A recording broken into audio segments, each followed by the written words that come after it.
Okay, the first thing we want to do is what's called solving formulas.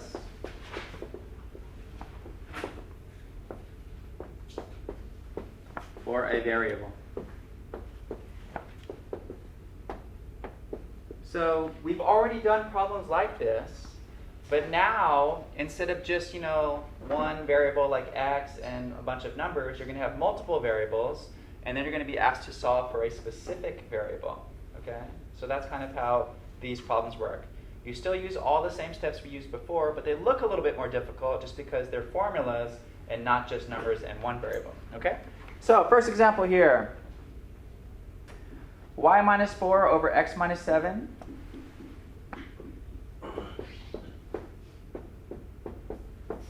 equals to w, and we're asked to solve for y.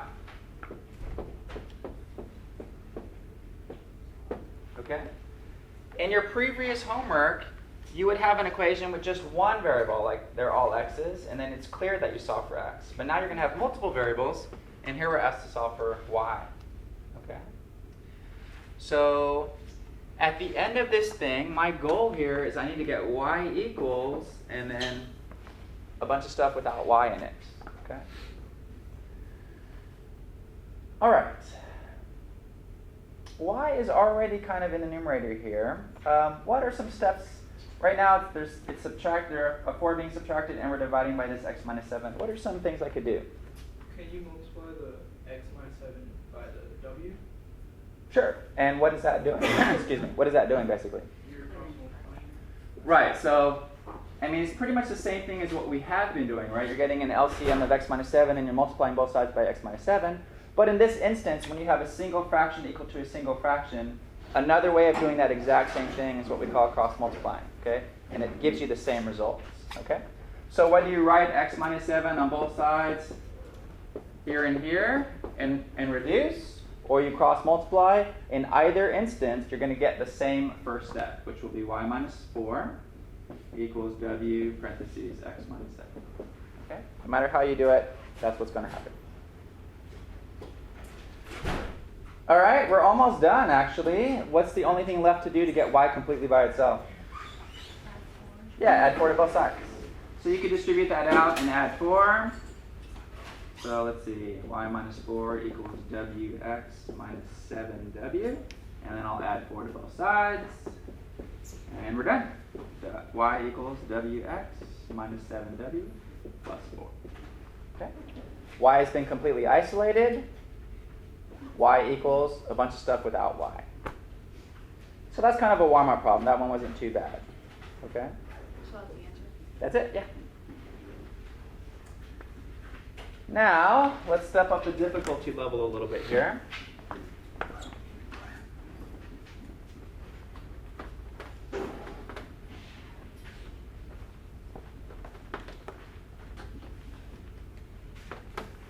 How about this one? P equals A over 1 plus RT. P equals A over 1 plus RT. And I'd like you to solve this for R.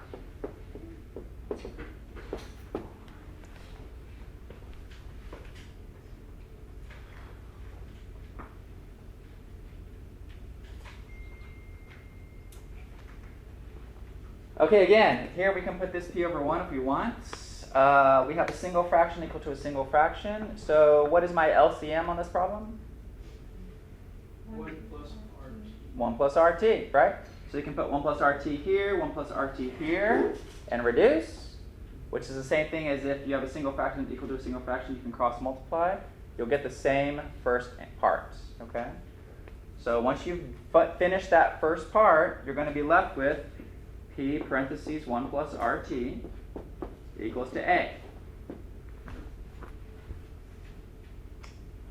Okay, now I have a little bit more work. This isn't as easy as the first problem where I could just add something to get y by itself. Here my R is stuck here, okay? So the first thing I need to do is go ahead and distribute, and we'll get P times 1, which is P, and we'll get P times RT, and that's equal to A. Okay? Now this journey that I'm taking, I basically need to get R completely by itself. So let's subtract this p term over to the other side, and then we can have all the things with just r together on one side by itself first. All right. So subtract p from both sides, and you'll get PRT equals to a minus p. And then you divide PT to both sides. That's right. What is happening to r right now is it's being multiplied by p and t. So to undo multiplication, I divide. So r equals a minus p divided by pt. Can those p's be canceled? No. Absolutely not. A minus p is a term, right? Can't cancel that.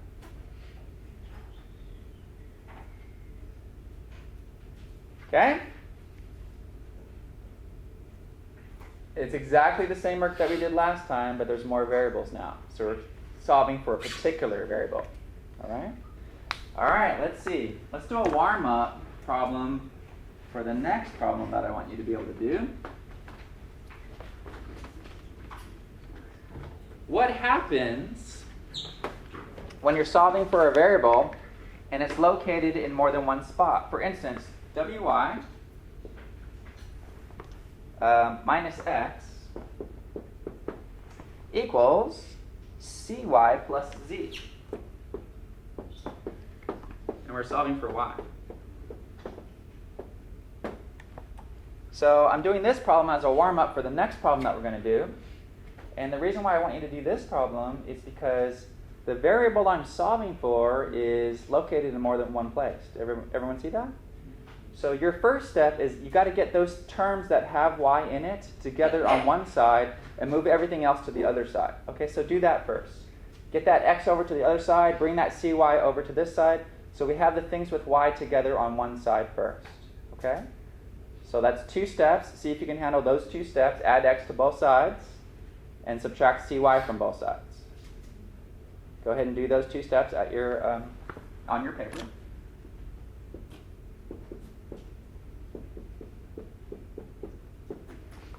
If you're able to do that, you should be at this point. wy minus cy equals x plus z. Okay, there's two steps. I added x to both sides first, and then I subtracted cy to both sides. Okay. Now, the variable I'm solving for is y. When the variable you're solving for is in more than one term, you're going to have to make use of factoring. Okay, so I want to rewrite the left side of this equation by factoring out a y. So you get y parentheses w minus c equals x plus z. Now, what is happening to y is it's being multiplied by w minus c. So I'm going to divide both sides by w minus c.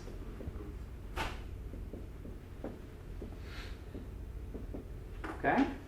So y equals x plus z over w minus c. None of those can be reduced.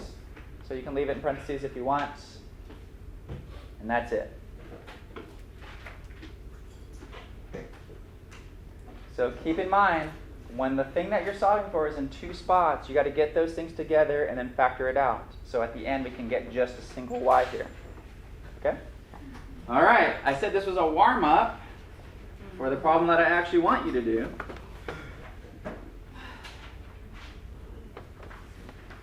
All right, here you guys go. 1 over a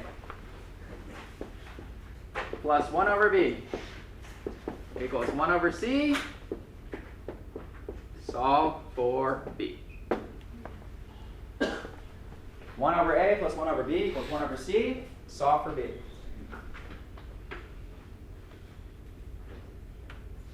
What is the LCM here? ABC. Great. ABC. Let's put that on the top of each of these. LCM is a times b times c. I'm putting that on all the numerators so I can clear out fractions. This is exactly what we did last lecture, right? We figured out the LCM and we cleared out fractions. So what is left after I clear out fractions? What's my first line going to look like? BC plus AC equals AB. Great. What am I solving for? B. How many B's do you see? 2. 2. Get them together on one side by themselves. Okay? So what would be the quickest way to do that? Subtract BC to AB. Sure. Let's subtract BC over to the other side. That works. Then you're going to have AC equals AB minus BC. Okay? Because those are not like terms. I can't subtract those. I just write them next to each other. Now, what was my trick to get a single B out of two B's? Factor it. Yeah. So on the right side, factor out a B. And you're left with A minus C. And then do what? Divide. And how tempted are you to do reducing here? Can anything be reduced at that point? No. That's it. If you can do this problem, you can do any of the problems in this section. Okay? That's as bad as it gets, really. Okay, great.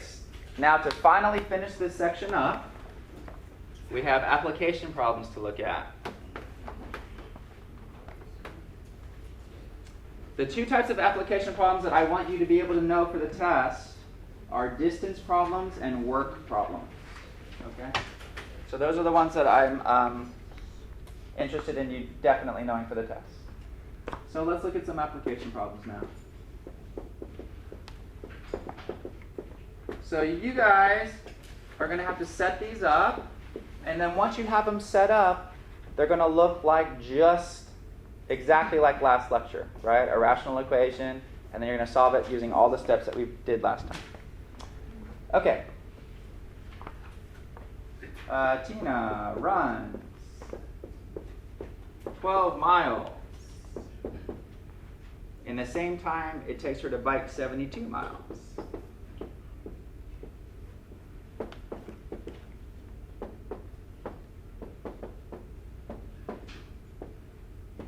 Okay, she runs 12 miles in the same time to bike 72 miles. Her biking rate is 20 miles per hour faster.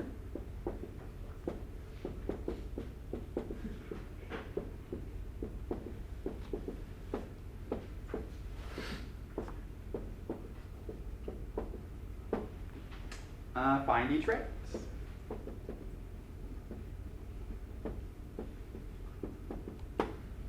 Okay.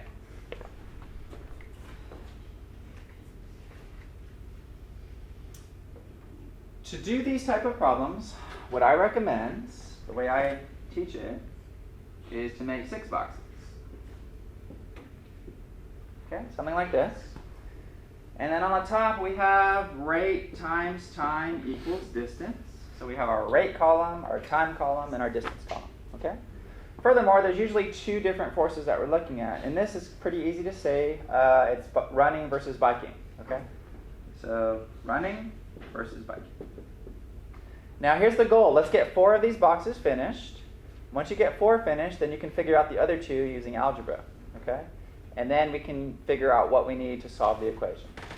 So the first thing that I see is Tina runs 12 miles. Okay? So that is a running distance. So in the distance, under the run, I'm going to put 12. First thing that I see. The second thing that I see is in the same time to bike 72 miles. So how far did you bike? 72 miles, right? Those are both distances. So I put 12 miles in the run, 72 miles in the bike. Her biking rate is 20 miles per hour faster than her running rate. Okay. So since they're making a comparison with the biking rate to the running rate, let's let x be the running rate. Or r, whatever you choose. I'm not going to tell you what variable to choose. You choose whatever variable you want for her running rate. So if she runs x miles per hour, how fast does she bike? X plus 20. 20 more, right? Okay, great. I finished filling out 4 of the 6 boxes. Once you've done that, you're done. Okay? Now, if rate times time equals distance, then what is time? If rate times time equals distance, then what would time be? D divided by R. Right. You divide both sides by r, it'd be d divided by r. Okay? So I can fill this box by d divided by r. Does everybody see that? 12 over x and 72 over x plus 20. What are those ugly things called? Fractions, but what's a, Complex not complex fractions, but just rational expressions, right? The thing that the whole chapter is on, right? Rational expression, rational expression. So although they're ugly, we are expecting to see those, because that's what we've been doing this whole chapter. Okay. All right. These three words are very important. What does that say? At the same time, the times are equal. So what equation do you think I'm going to do with these boxes? Set them equal to each other. Okay? The time it takes blah, blah, blah is the same as the time it takes blah, blah, blah. Great. Set the times equal to each other. All right. Now, let's say you had no idea how we got to this point, and that might be the case. Are you expected to be able to solve an equation like this? Yes, this is last section. Okay? You got 3 minutes. Help each other out. Get that solved. What's the first step in solving an equation like this? Nope. What's the first step in solving state restrictions? LCM. Multiply through to get rid of the fractions. Solve it. If it's linear versus if it's quadratic, then check back with your restrictions. Those 5 steps you have to do. Go for it.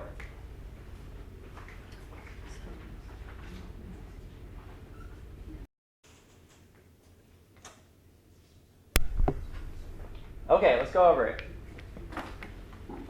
State restrictions. X cannot be 0 or negative 20. I'm pretty cool with both of those, right? Can't go 0 miles per hour and you can't go negative 20 miles per hour. That's pretty fine. At this step, your LCM is x times x plus 20. So multiply both sides by that. It's the same as cross multiplying. When you have a single fraction equal to a single fraction, you can cross multiply. You get the same results. So you guys should, at the next step, have this. After you've reduced, or if you chose to cross multiply, that should be your next equation. That one's not too bad. Let's multiply it out. 12x plus 240 equals 72x. Is this linear or is this quadratic? Linear. So what do I do with the linear equation? Combine like terms. Combine like terms, get x's on one side, numbers on the other. So if I subtract 12x from both sides, you'll get 60x equals 240. That works out really nice. What does x equal? 4. What was x in my problem? The rate of what? Her running rate. So what's her biking rate? You add 20 to it. So 4 is her running rate. 24 is her biking rate. That's it. Not too bad. Okay? So it relies on you being able to set it up, but then, of course, executing everything we did last lecture. Okay, now let's continue. There's another type of problem that I want you guys to be able to do, and that's a distance problem that deals with current rate or wind rates. Okay? So you'll have these planes flying with headwinds and tailwinds. You'll have these boats going against the current, with the current. So let's see one of those problems. Okay, here we go. A plane flies 720 miles against a steady 30 mile per hour headwind. Plane flies 720 miles against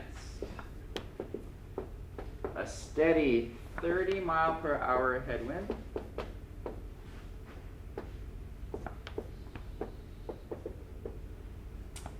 And then returns to the same point with the wind. And then returns to the same point.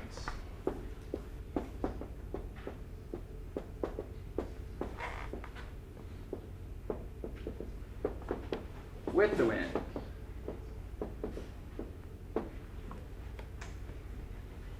If the entire trip takes 10 hours, what is the plane's speed in still air?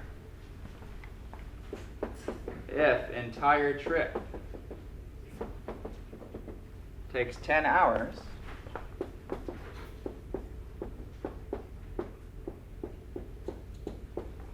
what's the plane's rate or speed in still air? Okay. Once you get that problem written down, Make your boxes, just like last problem. 6 boxes. Rate, time, distance. Okay? Last time it was biking and running. This time it's with the wind and against the winds. With the wind and against the winds. So, with wind, against wind.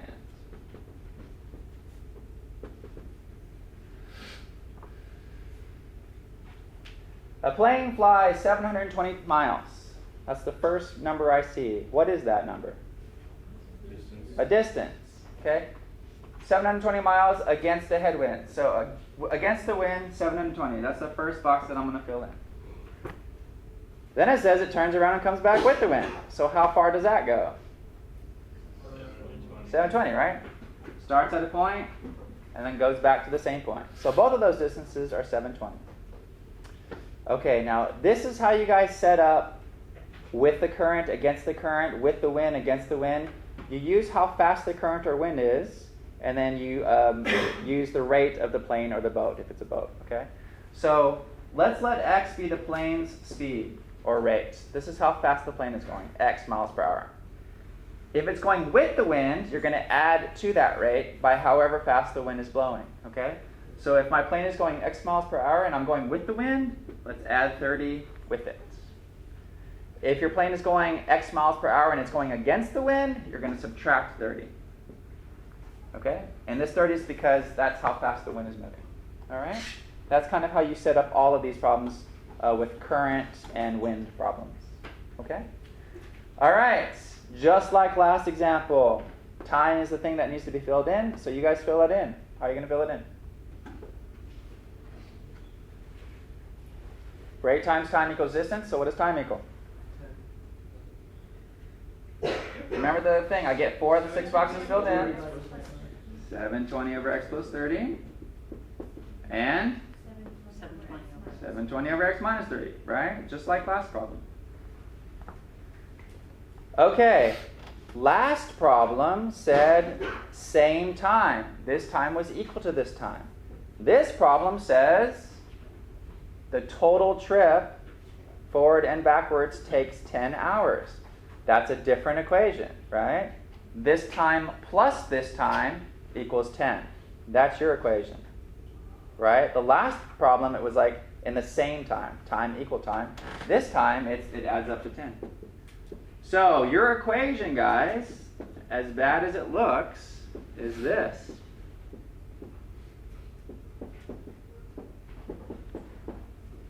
The time with the wind plus the time against the wind adds up to a total time of 10 hours. All right, if I put this problem on the board last lecture, you should still be able to do it. Follow your 5 steps. Okay? You got 4 minutes. Question? It's not 1 over 10? Uh, Put it with the rate on the bottom. No. So this is this time. This represents the number of hours with the wind. This time represents the number of hours against the wind, and that totals to 10 hours. Yeah. All right, give it a shot. Help each other.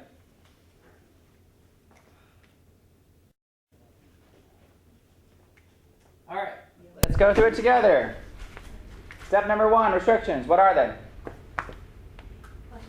X cannot equal, the restrictions are X cannot equal negative 30 or positive 30. Great. Okay. So if for some reason we get the plane is only going 30 miles an hour, we're going to have to restrict that. Okay. So we're and negative 30, which doesn't make sense. So that's a fine one that we don't have to worry about too much.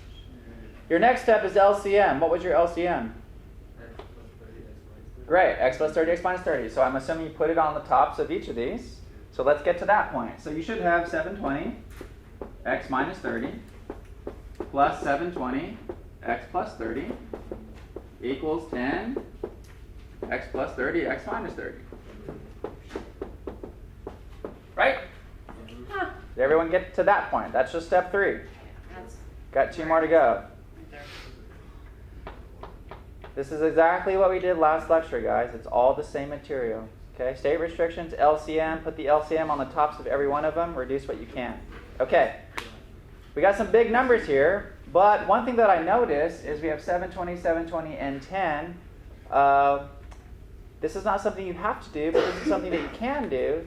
Can I divide both sides by 10 real fast just to make these numbers a little smaller and easier for me to deal with? Yeah, you can, right?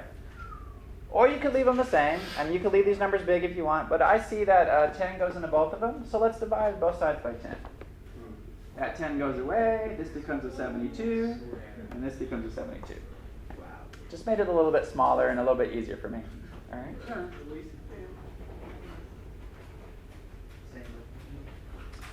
All right, 72 times x is 72x. What is 72 times 30?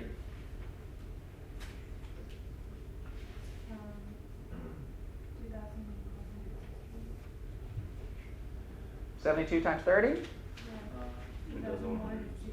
Great. 72x, and then plus 2160. Wow, that's really nice. X plus 30, x minus 30, that is what? Difference of squares, right? Yeah. How does that multiply? X squared plus 900. X squared minus 900. Okay. Yeah. All right, look at the left side. We have a negative 2160 and a positive 2160. Isn't that nice? Goodbye 2160s. We have 72x plus 72x. What's that equal? 144x. Okay. Is this quadratic or linear? Quadratic. How do I solve a quadratic? Set it equal to 0 and factor, right? So let's subtract that 144 over. Let's get it equal to 0.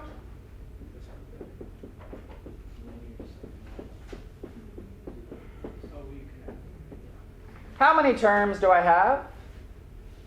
3. So what are your two methods for factoring a trinomial? AC or trial and error. Okay, with a 1 as the A term, it's pretty much the same no matter which way you do it. Can we factor this? Who in this class got this factored for me? I thought it was too many numbers. There were numbers that you were saying. No. All right, trial and error people. That's easy. It has to be x and x, right? Yep. So the hard part is the number. It has to multiply to give me 900, right? But we're trying to get a 144 out of this thing. Okay, we're talking about plane speed. This should be a pretty high number, okay? So 109 might be a guess, right? That's kind of close. But that doesn't give me a 144. What about, does 150 go into 900? 6 times.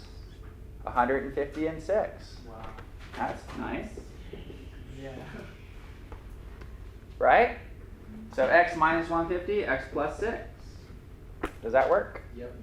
Sure does. Is it expected that everyone in this room can do that? Sure is. Yeah. You have to factor it. Okay. All right, I'm going to get two answers. What are they? Is it possible to go negative 6 miles per hour as a plane? No. 150 is my answer. So the plane speed in still air is 150 miles per hour. Okay? This problem, again, it covers everything. You have to be able to set it up. You have to be able to handle rational equations. You have to be able to factor, solve a quadratic. So much stuff going on. Okay? All right, the last couple of problems I want to look at are work problems.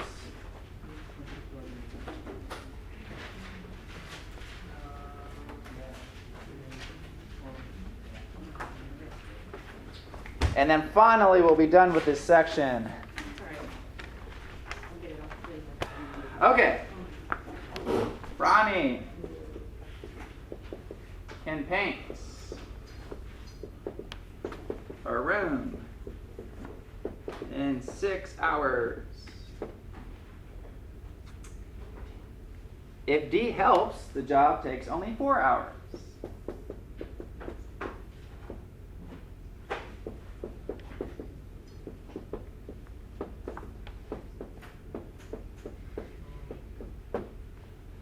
How long would it take D to paint the room if she worked alone?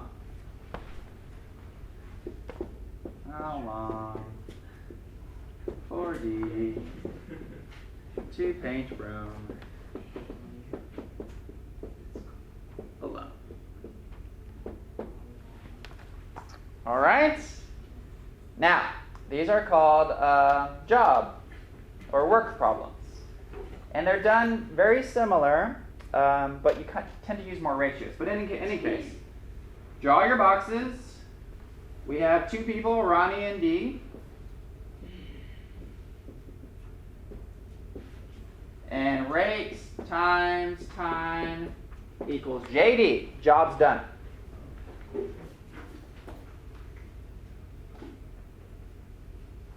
Now, when you're doing these problems, the rate is a ratio. Okay? Ronnie can paint a room in 6 hours. So, what is Ronnie's rate? How many rooms does he get done in 6 hours? So he does a rate of 1 room for every 6 hours. Okay? So that's a little different, right? So the rate is more of a ratio with these work problems. How long does it take Dee to paint a room by herself? By herself. That's what we're trying to find, right? So Dee does 1 room in, I don't know. I'm trying to find that.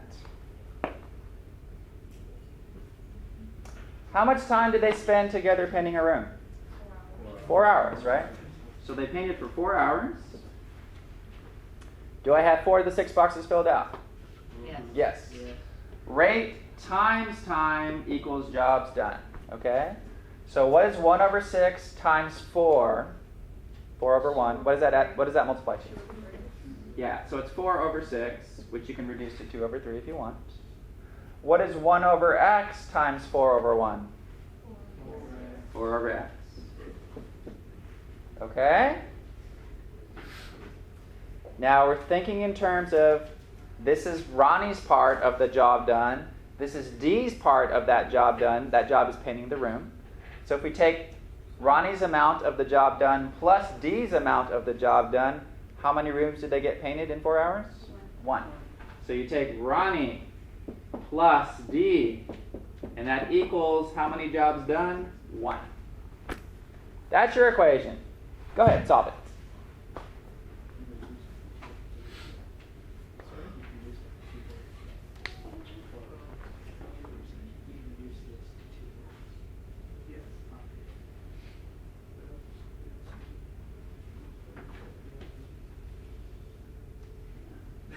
Is there any restriction on this problem?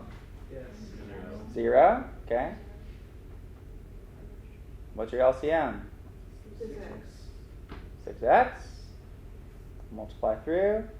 This should not be too bad, right? This one's not too bad. You get what? 4x plus 24 equals 6x. Is that linear or quadratic? Linear.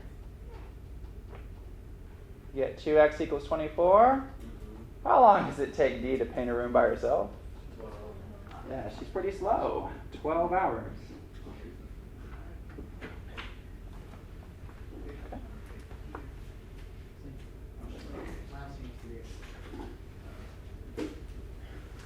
All right, I want to do one more of these. And then finally,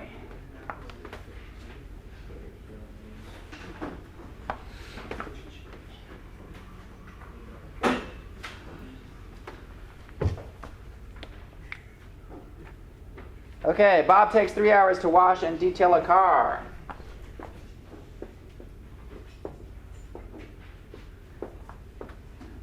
Three hours to wash and detail a car. Chad can do it in 4 hours.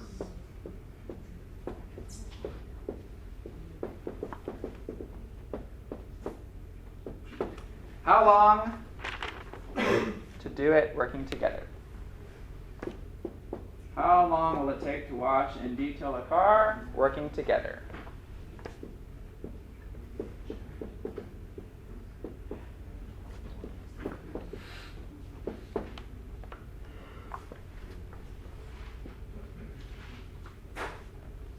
Draw 6 boxes, please. rate times time equals jobs done. We have Bob, we have Chad.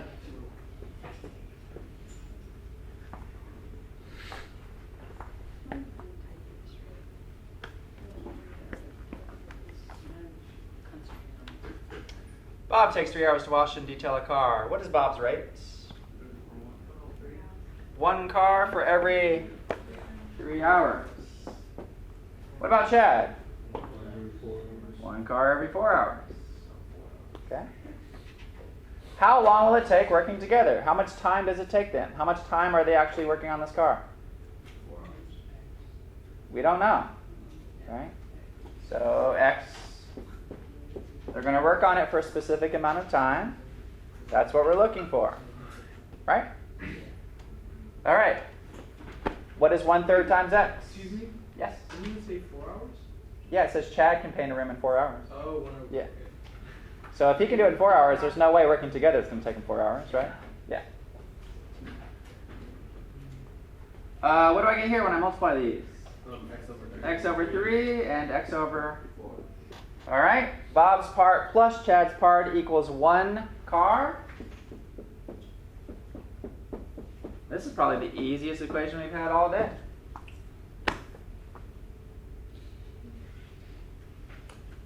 This will tell us how long it takes to do a car working together. All right, what is your LCM here? 12. Great. So if I multiply through by 12, we're going to get 4x plus 3x equals 12.